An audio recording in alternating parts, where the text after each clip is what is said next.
Let's get right into the conversation of the day. Mr. Konani, how does the current Act benefit those involved in accidents?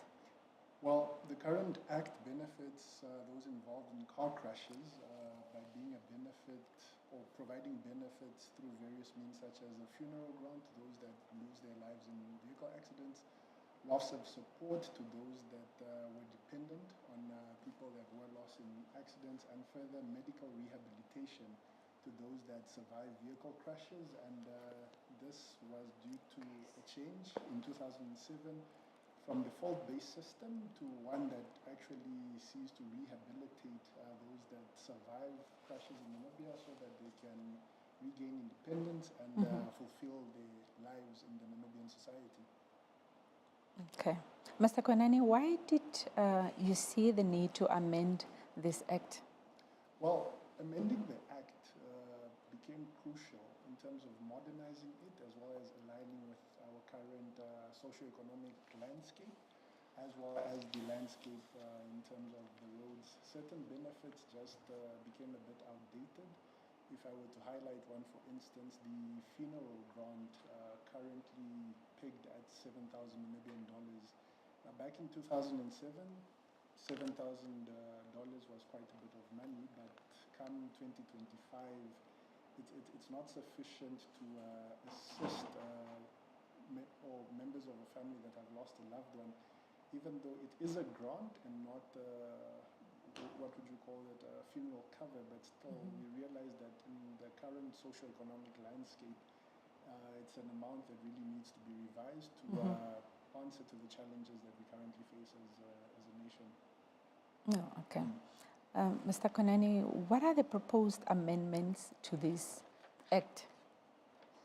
Well, some of the proposed amendments, like I earlier highlighted, one being the funeral grant amendment, with a lot of the consultations that we had nationwide, figures like 30,000, 50,000 was being mentioned by members of the communities that we were visiting. Another key aspect is perhaps in terms of changing the distribution of the benefit from the Act into what is something that is at the remit of the minister. So because currently the benefits are tied to our Act and not necessarily something that the board or the minister has discretion from time to time to change. For example, if the 7,000 was not necessarily part of the Act and is something that the board could recommend for the minister to have a change, but unfortunately this is not possible in the current structure of things. So benefits like the funeral grant, moving on, of course, the loss of income, loss of support, naturally the world over you'd assume that dependency is based on a nuclear family where it's a mother, father and their children.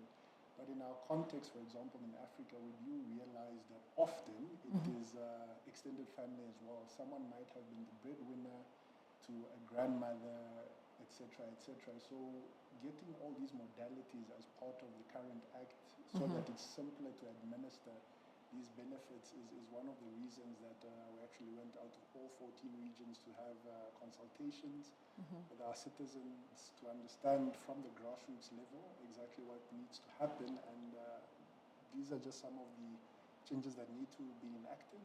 We did also extend via our website and other social media platforms for the general Namibian nation to submit in writing proposals towards the amendment, but we understand that some couldn't obviously have access to email and all of that, and that's why we went with the Law Reform Development Commission to all 14 regions to have engagements, because it's all about a conversation about making the MVA Fund better for the Namibian nation.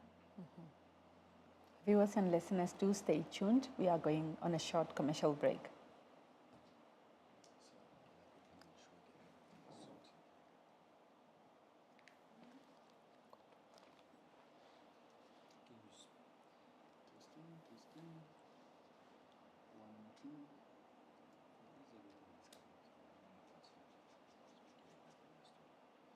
You know what, Ne? I cannot even hear him.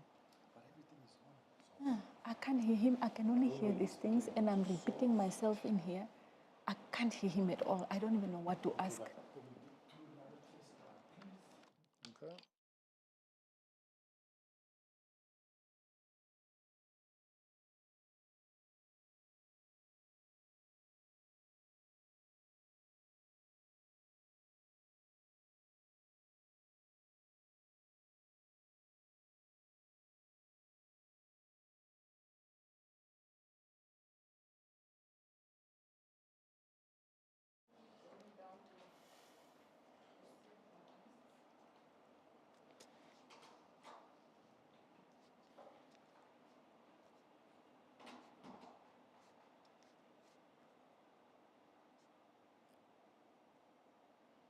I don't even know, where was I? Did I ask what does this amendment mean to the Namibians? I didn't ask that.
Mr. Kwenani, what does this amendment mean to the Namibians?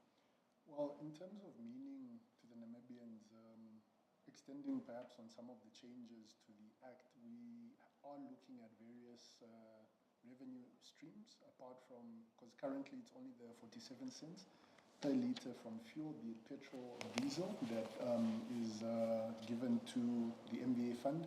So we're looking at additional revenue streams, this in the form of registration of foreign registered vehicles as well as electric vehicles, because it did become apparent that in Namibia we currently have over 100 electric vehicles, but the fact remains that when these vehicles are involved in accidents, the claimants or the people that survive these accidents, claimants from these accidents, they can come to the MVA Fund and claim, where on the flip side is they're not necessarily contributors to the fund because they don't contribute to the fuel levy as they have electric vehicles.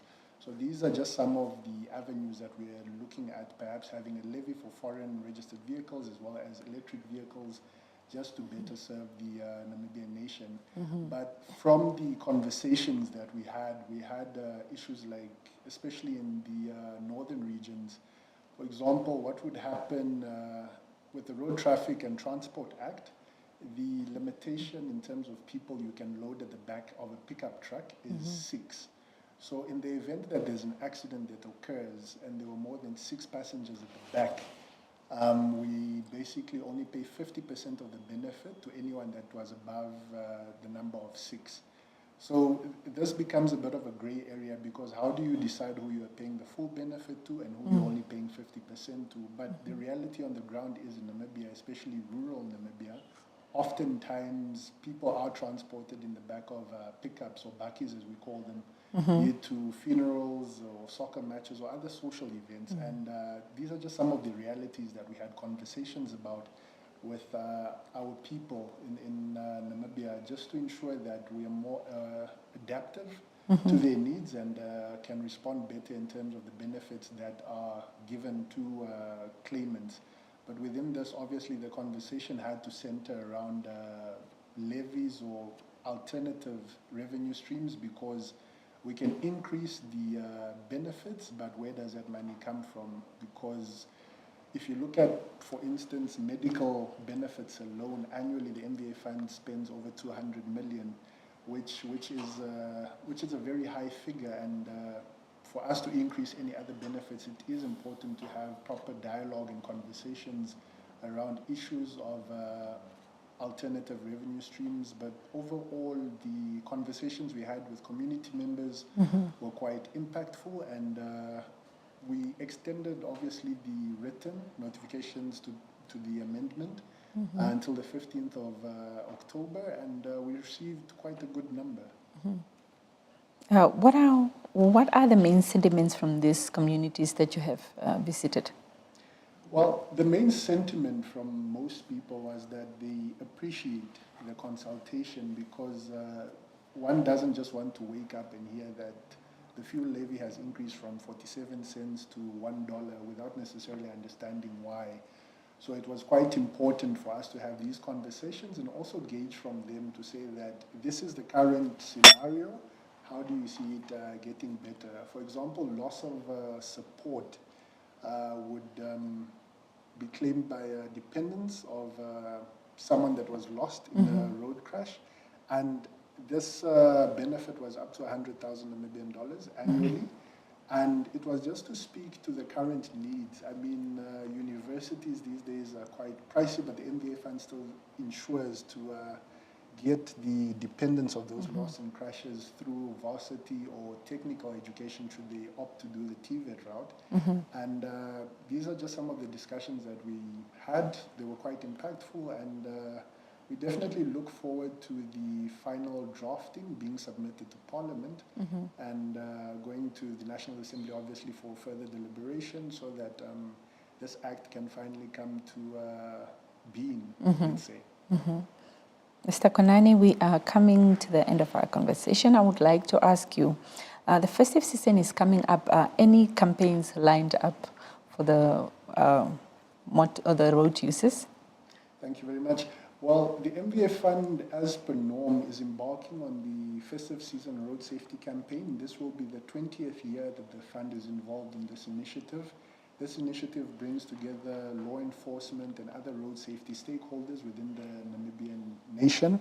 And just this morning, the MVA Fund was hosting a fundraising breakfast to bring together stakeholders in terms of raising funds for law enforcement, because our officers on the ground, law enforcement officials, need quite a bit of assistance and help in curbing road accidents. Annually, Namibia has lost well over 300 lives annually during the festive period, which usually stretches from the 15th of November to the 15th of January. And these numbers are a great concern to any Namibian. And it is important to bring this curve down to ensure that we start having festive seasons with 0 road fatalities. Okay. Mr. Konani, your parting words before we conclude this conversation? Well, as a parting message, I would perhaps just want to share that it is important for each and every citizen in Namibia, any road user, to save the MVA Fund's accident response number. That is 9682. In the event of any road crash on Namibian roads, you contact this number and our call center will be able to dispatch the correct services, be it ambulance and police, to any location within the borders of Namibia to provide timely and needed assistance to road users that are involved in road crashes. And it's important to save this number. It is the difference between life and death. That is 9682. Thank you. Mr. Konani, thank you so much for gracing our studios and for giving us this information on the amendment of the current act. Thank you, ma'am. Namibia, that is all we had for you this morning. Please do stay tuned for more sessions that are coming up. Thank you.